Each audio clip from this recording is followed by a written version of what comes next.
కొడుకు పుట్టినరోజు నుంచి తండ్రి జీవితంలో ఒకే ఒక లక్ష్యం, నా బిడ్డ నాకంటే బెటర్గా బ్రతకాలి అని.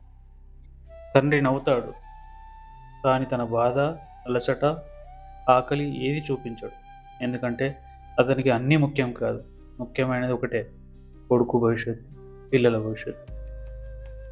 తండ్రి చేతులు కఠినంగా ఉండొచ్చు, కానీ ఆ చేతుల వెనకాల మృదువైన ప్రేమ, అగాధమైన త్యాగం దాగి ఉంటుంది. ప్రతి ఉదయం కొడుకు స్కూల్కు వెళ్ళే ముందు తండ్రి మౌనంగా చూసి నేను చేస్తున్న ప్రతి కష్టం నువ్వు అనుకున్న చోట నిలబడటానికి. కొడుకు పెద్దవాడయ్యాక చాలామంది జీవితంలో వస్తారు, వెళ్ళిపోతారు, కానీ నిలబడేది ఒకరే ఉంటారు, అదే తండ్రి.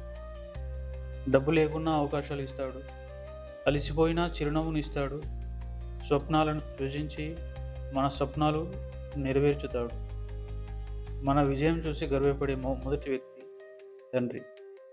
మన వైఫల్యాన్ని చూసి మనకంటే ఎక్కువ బాధపడేది తండ్రి. తండ్రి అనేది ఒక మాట కాదు, అది జీవితం. అది జీవితం మొత్తం మన కోసం నిలబడ్డ ఒక నీడ, మనకు దారి చూపే ఒక దీపం, చెదిరిపోయిన స్వప్నాలను మళ్ళీ కడిగిచ్చి మన చేతికిచ్చే ఒక స్పర్శ.